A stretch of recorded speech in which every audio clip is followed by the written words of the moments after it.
రాజమహేంద్రవరంలో దహించు అగ్ని school of డునామిస్ పరిశుద్ధాత్మ పాఠశాల మే 1వ తేదీ నుండి ప్రారంభించబడును. మీరు పరిశుద్ధాత్మతో నింపబడాలని ఆశపడుతున్నారా? వాక్యంలో లోతైన మర్మాలను తెలుసుకోవాలని అనుకుంటున్నారా? ఫలభరితమైన సేవ చేయాలనుకుంటున్నారా? విశ్వాస వీరులై ప్రభువు కొరకు మంచి పోరాటం పోరాడాలని ఆశపడుతున్నారా? అంతర్జాతీయంగా వాడబడుచున్న అనుభవజ్ఞులైన దైవజనులచే బోధించబడతాయి. స్త్రీ పురుషులకు ప్రత్యేకమైన వసతి సదుపాయాలు కల్పించబడును. రిజిస్ట్రేషన్ ఫీజు 2500 రూపాయలు మాత్రమే. స్థలం దహించు అగ్ని రివైవల్ సెంటర్, కాటవరం, రాజమహేంద్రవరం. మరిన్ని వివరాలకు 9494940072 and 73. విజయవాడలో దహించు అగ్ని సేవకుల కూడిక మే 19వ తేదీన ఉదయం 10 గంటల నుండి ప్రారంభించబడును. ముఖ్య ప్రసంగికులు డాక్టర్ థామస్ గారు, దహించు అగ్ని మినిస్ట్రీస్, రాజమహేంద్రవరం. స్థలం కందుకూరి కళ్యాణ మండపం, జింకానా గ్రౌండ్స్, విజయవాడ. మరిన్ని వివరాలకు 9032224646 మరియు 9032224747. రాజమహేంద్రవరంలో దహించు అగ్ని సేవకుల కూడిక మే 26వ తేదీన ఉదయం 10 గంటల నుండి ప్రారంభించబడును. ముఖ్య ప్రసంగికులు డాక్టర్ థామస్ గారు, దహించు అగ్ని మినిస్ట్రీస్, రాజమహేంద్రవరం. స్థలం దహించు అగ్ని ఆడిటోరియం, నటరాజ్ థియేటర్, రాజమహేంద్రవరం. మరిన్ని వివరాలకు 9494940072 మరియు 73.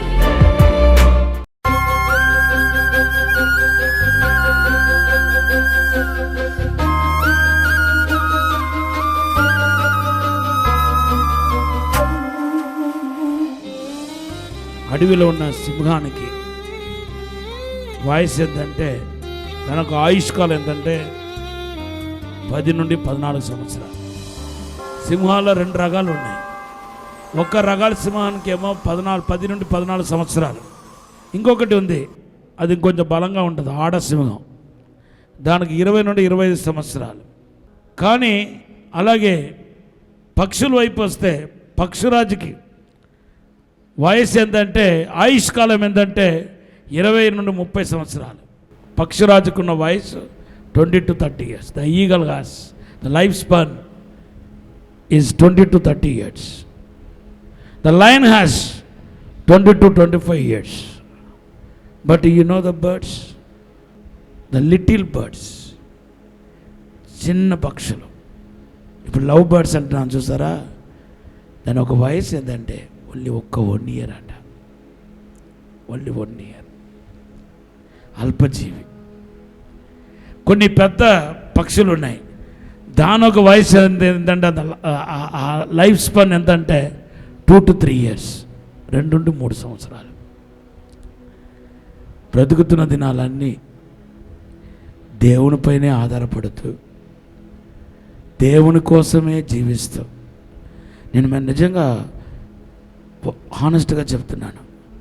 ఒకరోజు ఊటీలో షూటింగ్ తీయడానికి మార్నింగ్ ప్రార్థన చేసుకుని బయటకు వస్తే ఆ వెలుగు లేదన్నమాట. ఇంక వెలుగు రాలేదు. పక్షులన్నీ కోలాహలం చేస్తున్నాయి. నేను అడుగుతున్నాను, ప్రభా ఇది ఏంటి? ఇది నార్మల్ నేచురల్ వాయిస్ అయినా ఏంటంటే, ఏంట్రా నువ్వు అలాగంటున్నావు? పరిశుద్ధాత్మ లోపల అంటున్నాడు. నన్ను అవి పాడుతున్నాయి, నన్ను అవి స్తుతిస్తున్నాయి, నన్ను ఆరాధిస్తున్నాయని ప్రభు చెప్పాడండి. ఉదయమే లేచి ఎవరికి నచ్చిన లాంగ్వేజ్లో, ఎవరికి నచ్చిన ట్యూన్లో, తన పుట్టించిన కొద్ది కాలమే, తనకు ఆయుష్ కాలం నేను చెప్పినట్టుగా 1 to 2 years. అల్పజీవి.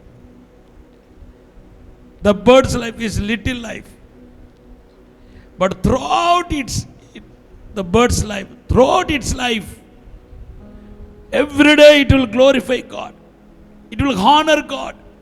దేవుని మహిమపరుస్తాయి. అది వదిలేయండి. పక్షులను నెల్లి చూడండి, ఎంత అద్భుతంగా పిల్లల్ని పోషిస్తో చూడండి. తర్వాత పిల్లలు పెద్దలైన తర్వాత, అమ్మ నువ్వు పోషించాలి, మా భోజనాన్ని మేమే వెతుక్కుంటామని ఎగిరి వెళ్ళిపోతుంది. కొట్టండి గట్టిగా, చెప్పండి, దినపరచండి. హల్లెలూయా. దేనికైనా సరే నువ్వు దేని విత్తుతావో అదే కోస్తావు, మర్చిపోవద్దు. ఈరోజు నీ ఆమె అమ్మ నన్ను బాధ పెడితే రేపు నీ పిల్లలను బాధ పెడతారు. దీనిలో దేవుడు రాజ్యపడడు.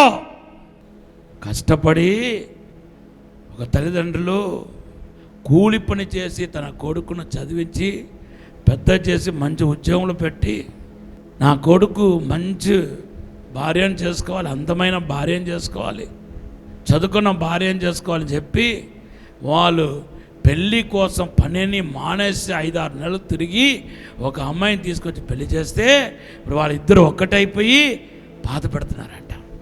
ఆవిడ చెప్పిందంట, మీ అమ్మ నన్ను ఏడిపిస్తుంది, నీ దగ్గర లేని పని మాటని చెప్పి ఏడిపిస్తుంది, కాబట్టి నువ్వు ఏడిపించాలి, అప్పుడే నీతో కాపురం చేస్తా, అప్పుడే నేను సంతోషంగా ఉంచుతా. ఏం చేయాలి? కుక్కకు పెట్టిన ప్లేట్లో మీ అమ్మకు భోజనం పెట్టాలి. అది నేను చూడాలి. అది తప్పదు. మా అమ్మ చాలా మంచిది అన్నాడు, వెళ్ళా, లేకపోతే నా దగ్గరికి రాబాకు, నువ్వు ఒక రూమ్లో ఉంటే నేను ఒక రూమ్లో ఉంటా, నీకు నాకు సంబంధం లేదో, ఏం చేస్తావు చేసుకో. ఇప్పుడు సచ్చినట్టు కుక్క తిన్న తర్వాత ఆ ప్లేట్ కడిగి ఆ కుక్కకు పెట్టిన భోజనాన్ని పెడుతున్నాడు. కొన్ని రోజులు అయిన తర్వాత గొడవ వస్తే కుక్కను కొట్టడానికి ఉన్న కర్రతో అమ్మను కొట్టమంటుందంట. ఆ మనిషి నన్ను బాధపడుతుంది, కొట్టు, నువ్వు కొడితేనే నాకు సంతోషం. కుక్కను పెట్టే కర్రతో కొడుతున్నాడు. ఒకరోజు ప్లేట్ కనపట్లేదు, కర్ర కూడా కనపట్లేదు. కోపం వచ్చి కర్ర వెతుకుతా ఉంటే కర్ర కనపట్లేదు. పోనీ సాడిస్టు, ఇద్దరు సాడిస్టులు అయిపోయారు. కనీసం కుక్కకు పెట్టే భోజనం ప్లేట్లో పెడితే కొంచెం మనశ్శాంతి వస్తుందేమో ఈ ముసలి వాళ్ళని బాధ పెట్టినట్టుగా అని ఆ ప్లేట్ వెతికితే దొరకట్లేదు. మొత్తం ఇల్లంతా వెతుకుతున్నారట. తర్వాత ఇద్దరం కలిసి ఎందుకో డౌట్ వచ్చి వాళ్ళ అబ్బాయి దగ్గర అడిగారండి, రేయ్, కుక్కకు మీ అమ్మమ్మకు భోజనం పెడతాం కదరా, ఆ ప్లేట్ ఎక్కడా నీకు తెలుసారంటే వణికిపోతున్నాడు. ఏంట్రా వణుకుతున్నావు? నేనే దాచిపెట్టాను. పోనీ కర్ర ఎక్కడరా? నేనే దాచిపెట్టాను. ఎందుకురా? రేపు నువ్వు వృద్ధాప్యంలో వచ్చేసరికి నీకు ఇదే ప్లేట్లో భోజనం పెట్టాలని, ఇదే కర్రతో నేను కొట్టాలని. ఎరా, తల్లిదండ్రులు కొడతావా? తల్లిదండ్రులకు సన్మానించాలని బైబిల్ ఉంది కదా అన్నాడంట వాళ్ళ నాన్న. దానికి వీడన్నాడంట, అదే బైబిల్ చెప్తుంది, నువ్వు దేన్ని విత్తుతావో అదే కోస్తావు. సరిపోయింది. నిజమే, ఇది అన్నిటికీ సూట్ అవుతాయి. మనం దేన్ని విత్తుతామో అదే కోస్తాం. నువ్వు ఎవరికి ఏ అన్యాయం చేస్తావో అదే అన్యాయం నీకు జరుగుతాయి. నువ్వు ఎవరి కోసం గొయ్యి తీసావో అదే గొయ్యిలో నువ్వు పడతావు. ఎవరిని ఎలా మాట్లాడావో అదే మాటలతో దేవుడు పగ తీర్చుకుంటాడు. అందుకొరకు ప్రభు అంటున్నాడు, పగ తీర్చుకోవటం నీ పని కాదు, నా పని అంటున్నాడు. దేవుడు పగ తీర్చుకుంటాడు. అమాయకులను, భక్తిపరులను, అభిషక్తులను నువ్వు నేరారోపణ చేస్తూ బాధ పెడితే నిన్ను కూడా బాధ పెట్టడానికి 10 మంది దేవుడు లేపుతాడు. నువ్వు ఆపలేవు, దేవుని ఆపలేవు, దేవుడికి బుద్ధి చెప్పలేవు. నువ్వు పగ తీర్చుకోవటం నీ పని కాదు, నా పని చెప్పిన దేవుడు ఖచ్చితంగా నీ పక్షముగా, ఎదుటవాడి పక్షముగా ఖచ్చితంగా పగ తీర్చుకుంటాడు ఆయన. అందుకొరకు జాగ్రత్తగా ఉంటావు. కేవలం సంవత్సరం 2 సంవత్సరాలు ఉన్న పక్షులకు ప్రేమ, ఆప్యాయం, సోషలిజం కలిసి ఉంటాయి. మీరు అందుకొరకు వెళ్ళి చూడండి, కాసేపు మనసు పెట్టండి, కలిసి ఉంటాయి.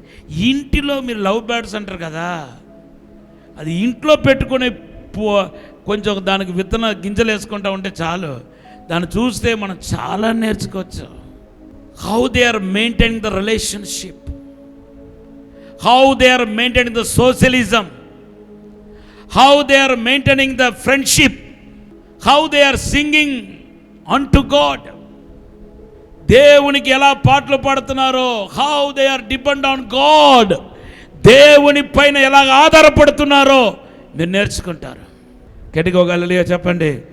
ఇంపార్టెన్స్గా టుడే స్పెసిఫిక్గా ఇప్పుడు దాకా ఓవరాల్గా చెప్పుకుంటూ వచ్చాను, ఓవరాల్గా చెప్పుకుంటూ వచ్చాను, కామన్గా అది ఇది అలా చెప్పుకుంటూ టచ్ చేసుకుంటూ వచ్చాను. స్పెసిఫిక్గా what God wants to convey the message through the life of birds. ఈ పక్షుల ద్వారా మత్తయి సువార్త 6వ అధ్యాయం 26వ వచనంలో ఈ పక్షుల ద్వారా దేవుడు మనకు ఏం చెప్పటానికి వస్తున్నాడు అనే విషయానికి వస్తే, you have to go to the life of the birds. పక్షుల యొక్క జీవితంలోనికి వెళ్ళాలి మీరు. పక్షులకున్న చాలా క్వాలిఫికేషన్స్ ఉన్నాయి, పక్షులకు చాలా క్వాలిఫికేషన్స్ ఉన్నాయి. బలహీనమైన పక్షే కానీ తన శరీర బలహీనతను వంగ చెప్పుకొని నాకు శరీర బలహీనత ఉంది అని వంగ చెప్పుకొని అవి ఏం చేయదంటే తన చేయాల్సిన పనిని, తనలో పెట్టిన దేవుడు పెట్టిన యాక్టిట్యూడ్ని, దేవుడు పెట్టిన యాక్ట్ని చేయకుండా మానది. ఎంతటి బలహీనమైన పక్షి అయినా ఏం చేస్తాయంటే ఉదయమే లేస్తుంది, పాటలు పాడుతుంది. గట్టిగా ఒక హల్లెలూయా చెప్పండి. ఈ పక్షులకు ఒక అలవాటు ఉందంట. అదేంటంటే అందుకొరకే దేవుడు, నేను ఈరోజు మనకు దేవుడు చెప్పే మాట, అందుకొరకే they will identify the time. The birds has wisdom, knowledge about time. సమయానికి గురించిన తెలివి పక్షులకు ఉన్నాయి. గట్టిగా ఒక హల్లెలూయా చెప్పండి. అందుకొరకు ఇర్మియా గ్రంథం 8వ అధ్యాయం, ఆకాశమునకెగురు సంకుబుడి కొంగయైనను తన కాలము నెరుగును, తెల్ల గువ్వయు మంగళ కత్తి పిట్టయు ఉదయదోరుకును తాము రావాల్సిన కాలమును ఎరుగును. అయితే నా ప్రజలు యెహోవా న్యాయ విధిని ఎరుగరు. ఈవెన్ యెషయా గ్రంథం 1వ అధ్యాయం 2వ వచనంలో కూడా ఆ గాడిద గురించిన జ్ఞానాన్ని గురించి మాట్లాడుతున్నాడు. దేవనామానికి స్తోత్రం చెప్పండి. ఈ పక్షులకున్న ప్రత్యేకత ఏంటంటే the birds know time, it has knowledge about the time. సమయానికి గురించిన తెలివి. గట్టిగా ఒక హల్లెలూయా చెప్పండి. హల్లెలూయా, హల్లెలూయా. ఈ సమయానికి గురించిన తెలివిలో number 1, no birds will roaming at night. It is an interesting fact of birds. ఏ పక్షులంట రాత్రుల్లో తిరగదంట. నెంబర్ 2 ఏంటంటే the elder birds will teach the younger birds about time అంట. సమయాన్ని గురించి వాళ్ళ భాషల్లో, పక్షుల యొక్క భాషలో కొంచెం ఎదిగిన పక్షి ఏం చేస్తాయంటే, అమ్మ అవచ్చు, నాన్న అవచ్చు, ఇంకెవరైనా కావచ్చు. సో ఎదిగిన పక్షి ఏం చేస్తాయంటే పిల్లలకు సమయాన్ని గురించి బోధిస్తాయంట. అందుకొరకే తన వెనకాల వచ్చిన పక్షులు, తన కన్న పక్షులు ఏం చేస్తాయంటే ఆ వయస్సు రాగానే సమయాన్ని పాటించటం అనేది ఐడియా, ఆ అవగాహన పక్షులకు వచ్చేస్తుంట. గట్టిగా ఒక హల్లెలూయా చెప్పండి. ఇంకొకటి ఏంటంటే ఆ సమయంలో ఇంకొక విషయం ఏంటంటే రాత్రుల్లో 1 గంటలకు 2 o'clock లేచి తినదంట. ఏ పక్షులు తినవంట. నిజంగా దేవుడు ఉన్నాడనే దానికి ఇదే నిదర్శనం. దేవుడు జీవిస్తున్నాడు అనే దానికి ఇదే నిదర్శనం. ఎవడు చెప్పిందండి నైట్లో తినకూడదని? అల్పమైన పక్షి, దాని ఒక కడుపు ఇంతే ఉంటుంది, పేగులు చిన్న ద్వారలాగా ఉంటుంది. ఇంకా నైట్లో తింటే ఇంకా అంతే సంగతి. 1 సంవత్సరం బతకాల్సిన పక్షి 2 నెలలు చచ్చిపోతుంది. కాబట్టి దానికి ఉన్న జ్ఞానాన్ని బట్టి నైట్లో తినదంట పక్షి. ఇప్పుడు చెప్పేది చాలా ఇంపార్టెంట్. ఇది ఒక్కటే చెప్పేసి నేను ప్రార్థన చేయబోతున్నాను. It goes early to sleep and it will wake up early in the morning. ఈ పక్షులకున్న ప్రత్యేకత ఏంటంటే సాయంత్రం ఏమో త్వరగా తినేసి త్వరగా పడుకోవటానికి వెళ్ళి తెల్లవారి లేచి ఏం చేస్తుంది? తిరుగుతూ ఉంటుందా? లేదు. తను సృష్టించిన దేవాది దేవునికి మొక్కుబడి చేస్తూ ఉంటుంది, ఆరాధన చేస్తూ ఉంటుంది, స్తుతిస్తూ ఉంటుంది. బహుశా ఇలా పాడుతుందేమో, నీకు నచ్చేలాగా జీవిస్తాను యేసయ్యా, నా బ్రతుకుకు అది మేలయ్యా. అదే ఆనందము, మహదానందము, అది సంతోషము, నిత్య సంతోషము. అదే ఆనందము, మహదానందము, అది సంతోషము, నిత్య సంతోషము. హల్లెలూయా. పెందలకాడే పడుకోవటానికి వెళ్ళి పెందలకాడే లేవటం ఎంత మంచి అలవాటు తెలుసా? పెందలకాడే పడుకోవటం, పెందలకాడే తెల్లవారు లేవటం. It definitely improves our mental health, మన మానసిక జీవితాన్ని, మెమరీ పవర్ కానివ్వండి. రాత్రుల్లో నిద్రపోలేని వాళ్ళకు జ్ఞాపక శక్తి తక్కువైపోతుంది. ఈరోజు మరీ దారుణంగా ఈ పిల్లలు రాత్రి అంతా ఫోన్లో మాట్లాడటం, రాత్రి అంతా సెల్ ఫోన్ నొక్కటం, అది చూడటం, ఇది చూడటం, ఇలాగా 1 గంట దాకా 2 o'clock దాకా ఎంత చెప్పినా వినకపోవటం. దానివల్ల నీ యొక్క మెమరీ లాస్ వచ్చేస్తాయి, నీ షార్ప్నెస్ పోతాయి, తర్వాత కిడ్నీ ప్రాబ్లం వస్తుందంట. ఎవరెవరైతే రాత్రిలో పడుకోవట్లేదో వాళ్ళకి కిడ్నీ ప్రాబ్లం వస్తాయి. తర్వాత దేవుని బిడ్డలారా, బ్లడ్ ప్రెషర్, మన రాత్రిలో గుండె యొక్క పంపింగ్ తక్కువ ఉంటుంది. కానీ ఇప్పుడు మన రాత్రులు పగలంతా పనిచేస్తుంది మన హార్ట్. ఇప్పుడు రాత్రుల్లో నేను తన రెస్ట్ తీసుకోవాలని అనుకున్నప్పుడు మరలా నువ్వు రాత్రుల్లో ఒత్తిడి తీసుకొస్తే కనుక పగల రెస్ట్ లేదు, రాత్రుల రెస్ట్ లేదు, ఇంకేమవుతాయి? హార్ట్ వీక్ అయిపోయి ఇంక హార్ట్ అటాక్ రావటం, చాలా హెల్త్ ఇష్యూస్ అంట. ఈ స్కిన్కి సంబంధించిన రోగాలన్నిటికీ ప్రధానమైన కారణం ఏంటంటే ర్యాషెస్, కానీ దేనికైనా కారణం ఏంటంటే రాత్రుల్లో నిద్రపోకపోవటమే కారణం. చాలామందికి కాలకృత్యాలు, మార్నింగ్ బయటికి వెళ్ళటం చాలా కష్టంగా ఉంటుంది. ఎప్పుడు తెలుసా? నువ్వు నిద్రపోకుండా రాత్రులు నిద్రపోలేని వాళ్ళందరికీ ఈ ప్రాబ్లం ఉంటుంది. టాయిలెట్కి సరిగా వెళ్ళలేరు, ఓవర్ హీట్ అయిపోతుంది, రకరకాల హెల్త్ సమస్యలు. కొంచెంమంది ఏమో రాత్రి అంతా నిద్రపోకుండా, వాళ్ళకి సెల్ ఫోన్ గొడవ కాదు, సెల్ ఫోన్కు దూరంగా ఉన్నారు, కానీ నిద్ర పట్టకుండా రాత్రి అంతా ఆలోచించుకుంటా, దెయ్యాలే రాత్రులు ఆలోచిస్తూ కూర్చుంటుంది. ఎవరిని పాడు చేస్తామా, ఎవరిని నాశనం చేస్తామా అని. నీకేంటి? తన ప్రియులకు ఆయన నిద్రను అనుగ్రహిస్తున్నాడట.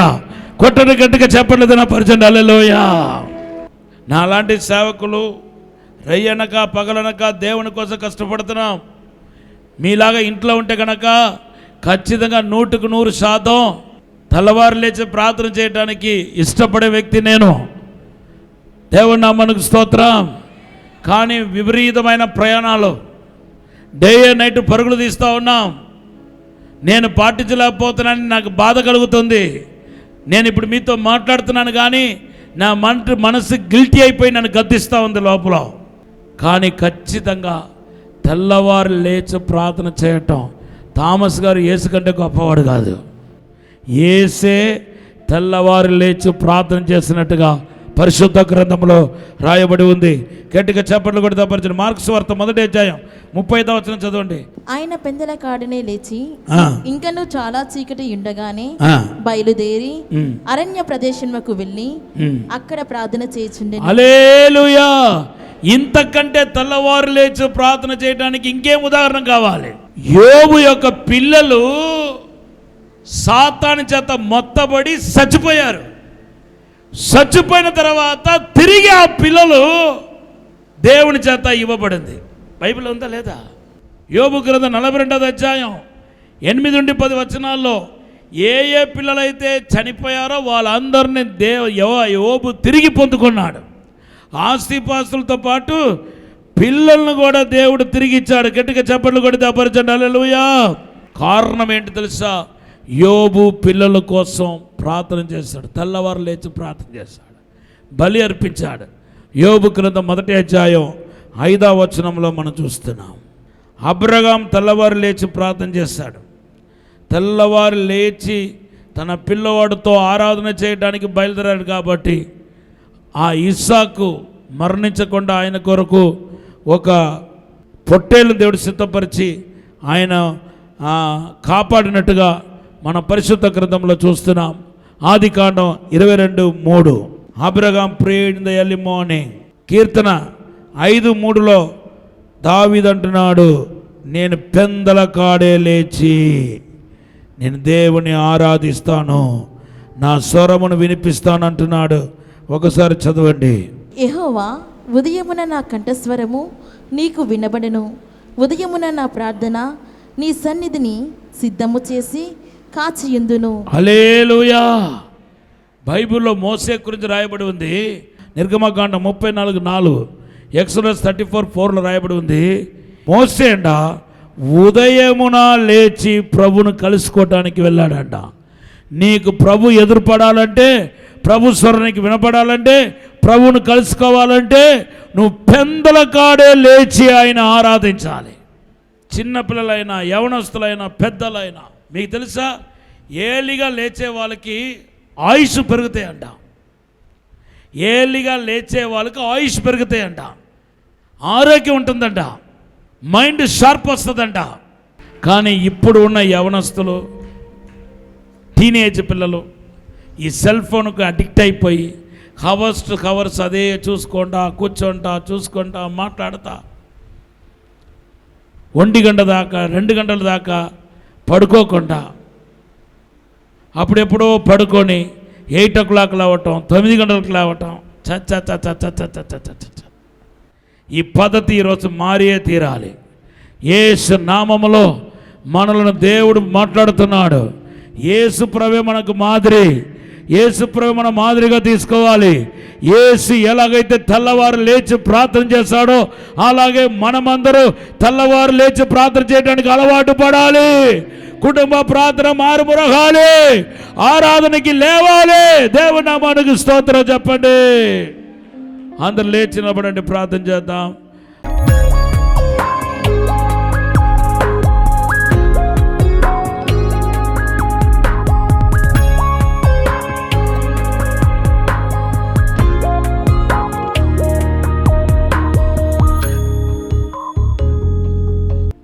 ప్రార్థన చేస్తాను.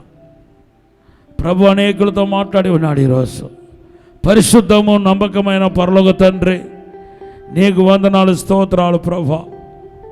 పక్షులకున్న జ్ఞానం ఈరోజు దయచేయండి ప్రభా. సమయానికి గురించిన తెలివి, సంబంధాలు అయ్యా, రిలేషన్షిప్ గురించిన తెలివి, ఫ్రెండ్షిప్ గురించిన తెలివి అయ్యా తండ్రి, తన జీవాన్ని కొనసాగించే గురించిన తెలివి ఇప్పుడే యేసు నామములో దయచేయమని అడుగుతున్నాను తండ్రి. పరిశుద్ధాత్మ సహాయం కావాలయ్యా. పరిశుద్ధాత్మతో నింపండి ప్రభా, అభిషేకముతో నింపండి ప్రభా, నీ ప్రసన్నముతో నింపండి ప్రభా. దేవుని మహిమ ప్రతి ఒక్కరు తాకనగాక, దేవుని శక్తి ప్రతి ఒక్కరు తాకనగాక, దేవుని యొక్క వెలుగు ప్రతి ఒక్కరు తాకనగాక. ఈ జ్ఞానముతో శక్తితో వెలుగుతో నింపమని, అభిషేకించమని, దీవించమని యేసు నామములో అడిగి వేడుకుంటున్నాము తండ్రి. ఆమేన్. ఆమేన్ చెప్పండి. God bless you. కూర్చోండి. రాజమహేంద్రవరంలో దహించు అగ్ని స్కూల్ ఆఫ్ డునామిస్ పరిశుద్ధాత్మ పాఠశాల మే 1వ తేదీ నుండి ప్రారంభించబడును. మీరు పరిశుద్ధాత్మతో నింపబడాలని ఆశపడుతున్నారా? వాక్యంలో లోతైన మర్మాలను తెలుసుకోవాలని అనుకుంటున్నారా? ఫలభరితమైన సేవ చేయాలనుకుంటున్నారా? విశ్వాస వీరులై ప్రభువు కొరకు మంచి పోరాటం పోరాడాలని ఆశపడుతున్నారా? అంతర్జాతీయంగా వాడబడుచున్న అనుభవజ్ఞులైన దైవజనులచే బోధించబడతాయి. స్త్రీ పురుషులకు ప్రత్యేకమైన వసతి సదుపాయాలు కల్పించబడును. రిజిస్ట్రేషన్ ఫీజు 2500 రూపాయలు మాత్రమే. స్థలం దహించు అగ్ని రివైవల్ సెంటర్, కాటవరం, రాజమహేంద్రవరం. మరిన్ని వివరాలకు 9494940072 and 73. విజయవాడలో దహించు అగ్ని సేవకుల కూడిక మే 19వ తేదీన ఉదయం 10 గంటల నుండి ప్రారంభించబడును. ముఖ్య ప్రసంగికులు డాక్టర్ థామస్ గారు, దహించు అగ్ని మినిస్ట్రీస్, రాజమహేంద్రవరం. స్థలం కందుకూరి కళ్యాణ మండపం, జింకానా గ్రౌండ్స్, విజయవాడ. మరిన్ని వివరాలకు 9032224646 మరియు 9032224747. రాజమహేంద్రవరంలో దహించు అగ్ని సేవకుల కూడిక మే 26వ తేదీన ఉదయం 10 గంటల నుండి ప్రారంభించబడును. ముఖ్య ప్రసంగికులు డాక్టర్ థామస్ గారు, దహించు అగ్ని మినిస్ట్రీస్, రాజమహేంద్రవరం. స్థలం దహించు అగ్ని ఆడిటోరియం, నటరాజ్ థియేటర్, రాజమహేంద్రవరం. మరిన్ని వివరాలకు 9494940072 మరియు 73. ఇది కుటుంబ ఆశీర్వాద కూడిక. ఇక్కడ మేము మా కుటుంబాలను కట్టుకున్నాం. మరి మీరు? అయితే ప్రతి శుక్రవారం రాజమహేంద్రవరంలో జరిగే ఈ కుటుంబ ఆశీర్వాద కూడికలో పాల్గొనండి. ఈ కూడిక జరుగు స్థలం దహించు అగ్ని ఆడిటోరియం, నటరాజ్ థియేటర్, రాజమహేంద్రవరం. సికింద్రాబాద్ లో దహించు అగ్ని అద్భుత అసాధారణ కూడిక ప్రతి శనివారం సాయంత్రం 5 గంటల నుండి ప్రారంభించబడును. స్థలం SPG church ground, alpha hotel వెనుక, సికింద్రాబాద్. మరిన్ని వివరాలకు 9494940074 మరియు 75. రాజమహేంద్రవరంలో దహించు అగ్ని అభిషేక ఆదివారపు ఆరాధన ఇప్పుడు ప్రతి ఆదివారం ఉదయం 9:30 నుండి ప్రారంభించబడును. తప్పక పాలు పొందండి, దైవిక ఆశీర్వాదం పొందండి. స్థలం దహించు అగ్ని ఆడిటోరియం, నటరాజ్ థియేటర్, రాజమహేంద్రవరం. మీ ప్రార్థన అవసరతలకు 9494940072 మరియు 73. ఈ టీవీ కార్యక్రమాన్ని చూసి ఆశీర్వదించబడినట్లయితే దహించు అగ్ని టీవీ పరిచర్యకు మరియు బ్లెస్సింగ్ ల్యాండ్ కు సహకరించండి. Dahinchu Agni trust current account number 357222444370, State Bank of India, main branch, Rajamahendravaram. My address doctor Thomas, Dahinchu Agni ministries, తుమ్మలోవా, Rajamahendravaram.